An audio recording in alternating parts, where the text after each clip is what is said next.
మహబూబాబాద్ జిల్లా కేంద్రంలోని స్థానిక పత్తిపాక వినాయక నగర్ తాండాలో శీతలా భవానీ పండుగను గిరిజనులు భక్తి శ్రద్ధలతో అంగరంగ వైభవంగా జరుపుకున్నారు. గిరిజనుల ఆరాధ్య దైవమైన శీతలా భవానీ అమ్మవారికి నైవేద్యం జలాభిషేకం సమర్పించి మొక్కులు చెల్లించుకున్నారు.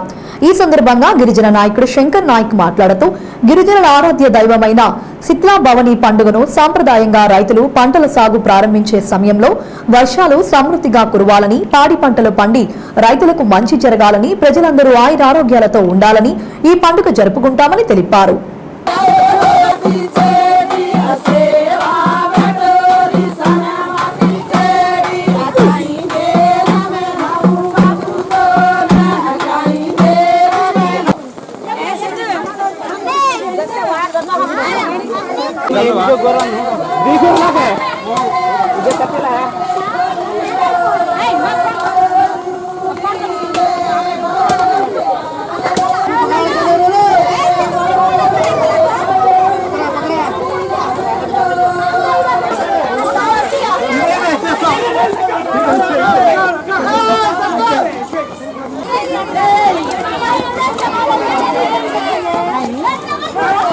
శీతల పండుగ మాకు పూర్వంలో మేము ఎక్కడెక్కడో జంగల్లో, అడవిలో, ఎక్కడో చెట్టు కొక్కలో, పుట్ట కొక్కలో ఉండేవాళ్ళం. కాబట్టి ఈ పండుగ ఈ వానాకాలం గొడ్లను ఇప్పుడు వ్యవసాయం పని మొదలుపెట్టే, పొలం పని మొదలుపెట్టే రోజులు ఇవి. కాబట్టి మేము దీన్ని గొడ్ల దాటుడి అంటాం. అంటే మనుషులతో పాటు పశువులు కూడా బాగుండాలని చెప్పేసి ఒక పశువుల మీద ప్రేమతోని చేసే మొదటి పండుగ మాది ఇది. ఈ మొట్టమొదటి పండుగ మేము పశువుల కోసం చేస్తాం. ఎందుకంటే పశువులే మా జీవనం, పశువులతోనే జీవించే వాళ్ళం మేము.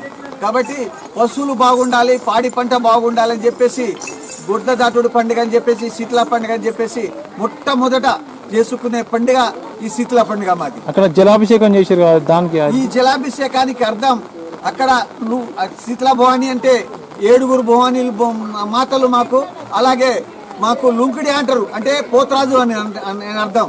అక్కడ ఒక చెరువు లెక్కన చేసి అందులో తండవాసులు అందరూ బిందెలతోని కుండలతోని నీళ్లు పోస్తారు. ఎందుకంటే అది నిండితే మాకు చెరువు నిండుతుంది అన్నంత నమ్మకం.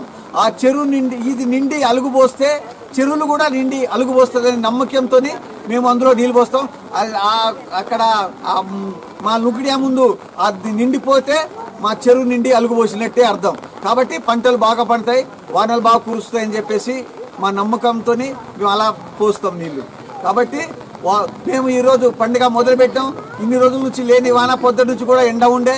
ఈరోజు మేము ఎప్పుడు పండుగ మొదలు పెట్టామో భారీ వర్షం మీరందరూ చూస్తున్నారు. ఇదే మా దేవతలకు శక్తి సామర్థ్యం ఉన్న ఒక నమ్మకం ఇది.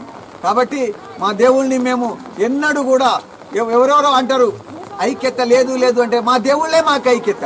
ఈ దేవుళ్ళని నమ్ముకుంటే మేము ఐక్యతలో ఉన్నట్టే. మేము ప్రతి పండుగకు ఎంతో ఐక్యతగా చేసుకుంటాం, చాలా ఐక్యతగా ఉన్నాం, ఐక్యతతోనే బతుకుతాం, ఐక్యతతోనే ఎప్పుడు జీవిస్తాం అని చెప్పేసి కోరుకుంటున్నాం.